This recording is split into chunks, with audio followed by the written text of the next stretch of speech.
मैंने देखा कि मेरे पास कितने पैसे हैं, नहीं तो मेरे पास तो 2-3 हजार रुपए हैं। उससे क्या हो सकता है? तो यहां से शुरू होती है एक और उस परीक्षा में अपनी परीक्षा, जो कि मेरी खुद की परीक्षा थी। तो लोग कहते थे कि ये नहीं कर पाएगा, इसके बस का नहीं है। मैं भूल चुका था कि मैं कौन हूं, मैं किस मकसद से दिल्ली आया हूं। मुझे सिर्फ एक ही चीज दिखती थी कि जब आप अंधेरे से जंग लड़ रहे होते हैं और अगर आप में हौसला और जुनून है तो जंग में जीत आपकी ही होती है।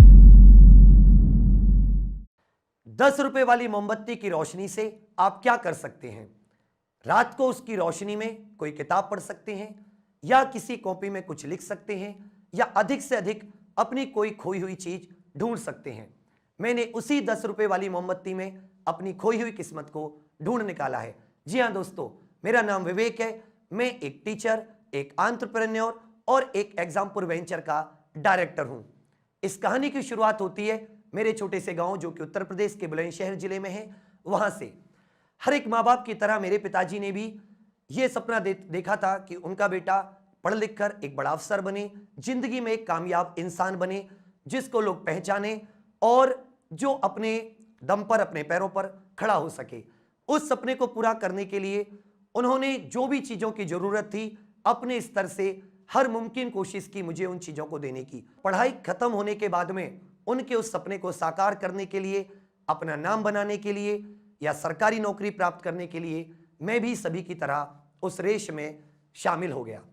सब लोग कहते थे कि वो रेस जो शुरू होती है उसकी शुरुआत दिल्ली शहर से होती है। मैं भी अपने कुछ कपड़े और बाकी अपना कुछ सामान लेकर उस सपने को पूरा करने के लिए दिल्ली शहर आ गया। तो उतना साधन संपन्न तो थे नहीं कि एक बार फोन किया घर से कि जितने पैसे की जरूरत है, यहां देखिए यहां तो बहुत मारामारी है, खूब सारा महंगा किराया, किताबें भी बहुत सारी महंगी महंगी। तो मैंने सोचा कि क्यों ना, जब मैं बचपन से एक अच्छे तरीके से पढ़ता आ रहा हूं, तो मैं उसी चीज के दम पर लोगों को साथ साथ, अपनी पढ़ाई के साथ साथ लोगों को पढ़ाकर मैं अपना खर्चा चला सकता हूं, और इससे मेरे घर पर भी बोझ नहीं पड़ेगा और मेरी चीजें भी पूरे आसानी से चीजें चलती रहेंगी। इसको पूरा करने के लिए मैंने एक ऑनलाइन कोचिंग में पढ़ाना शुरू कर दिया। बहुत ही अच्छे से मैंने वहां पर बच्चों को पढ़ाना शुरू किया। वो सभी बच्चे सरकारी नौकरी की ही तैयारी करते थे। चीजें बिल्कुल सही दिशा में जा रही थी, ज्यादा मुझे रिक्वायरमेंट नहीं थी, तो मैं उतना ही समय देता था कि मेरी पढ़ाई भी डिस्टर्ब ना हो और साथ साथ बच्चों को भी कोई असर ना हो।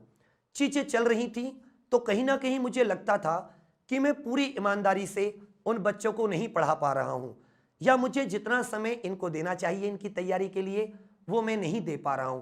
ये चीजें कहीं ना कहीं मुझे अंदर से अंदर ही अंदर मतलब परेशान करती थी कि या तो पूरी तरीके से उनके लिए डेडिकेट हो जाओ, या तो पूरी तरीके से पूरे मन से सब कुछ छोड़कर उनकी तैयारी कराओ, या पूरे मन से अपनी तैयारी करो।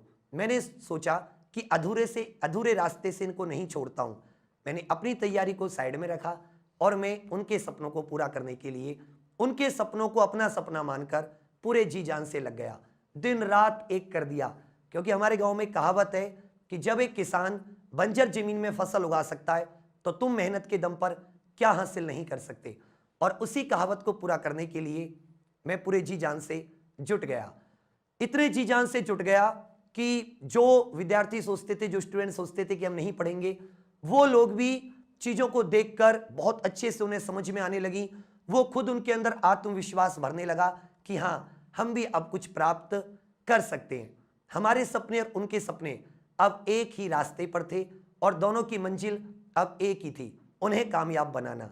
लेकिन कहते हैं ना कि जब आप कुछ बहुत ही अच्छा सोचने के लिए निकले हो, बहुत ही कुछ अच्छा करने के लिए, तो ऊपर वाला आपकी परीक्षा लेता है, और परीक्षा लेने के लिए वो आपके सामने कुछ परिस्थिति, कठिन परिस्थितियां देता है।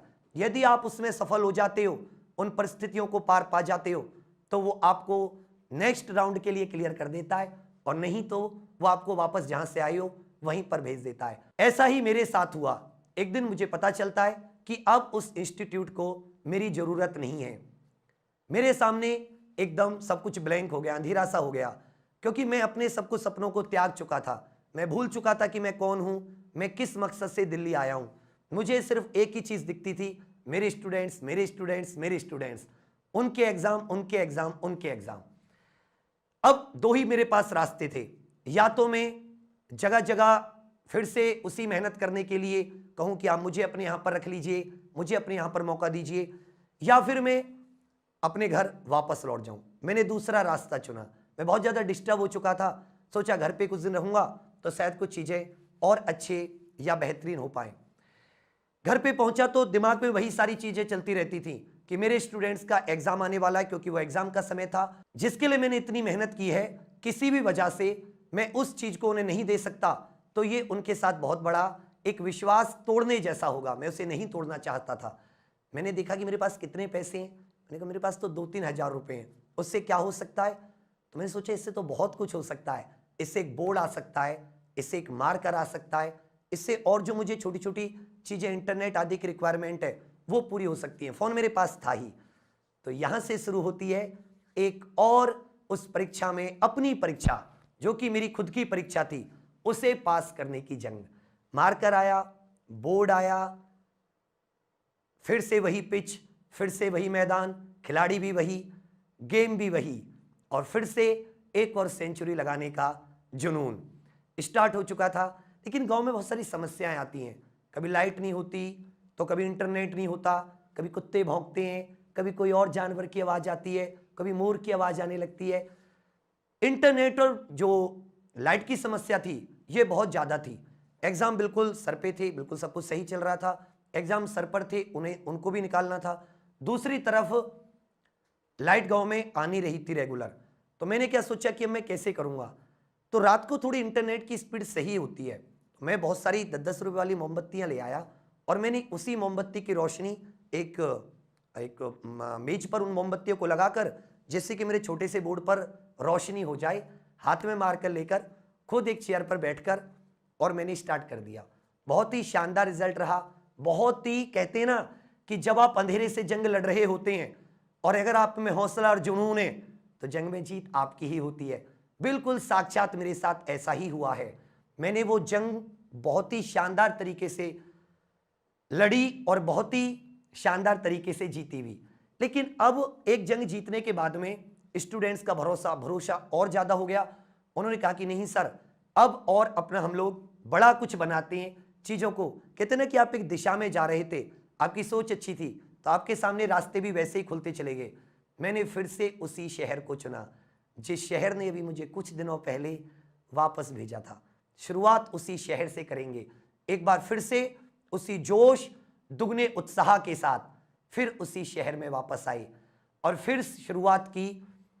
तो लोग कहते थे कि ये नहीं कर पाएगा, इसके बस का नहीं है, पर मैं कहता था कि मेरा हौसला मुझसे कहता था कि तू कर जाएगा, तो एक बार कोशिश तो कर। और इसी कोशिश को पूरा करने के लिए एक दिन हमने डिसाइड किया कि हम 12 घंटे की लगातार बिना रुके, बिना बैठे, खड़े होकर लगातार क्लास करेंगे। हम बताएंगे लोगों को कि अगर आपके सामने टीचर नहीं है तो भी आप पढ़ सकते हैं, तो भी आप जो वो सिखा रहा है उससे सीख सकते हैं। और उसी हौसले से हमने वो 12 घंटे की एक रिकॉर्ड YouTube पे बनाने की कोशिश की और बहुत ही शानदार तरीके से हम उसमें कामयाब हुए।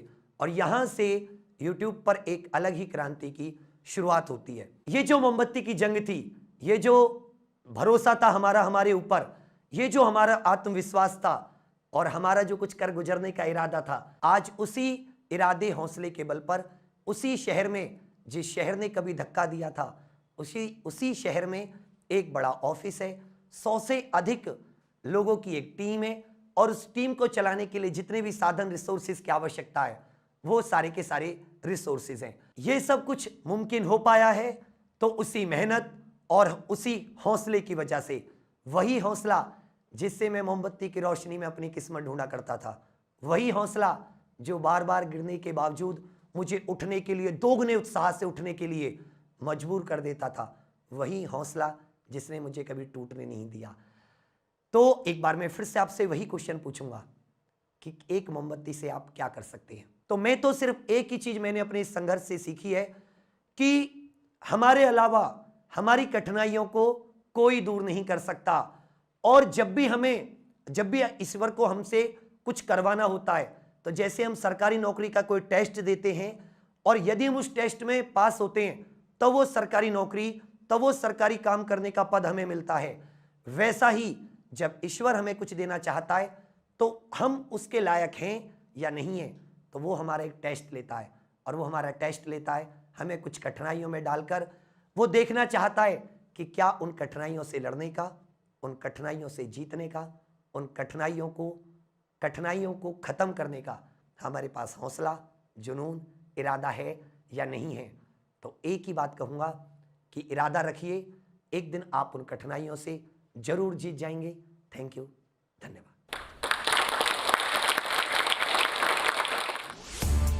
इस वीडियो के बारे में अपनी राय नीचे कमेंट सेक्शन में हमें बताएं और अपने दोस्तों के साथ ये वीडियो शेयर करना ना भूलें।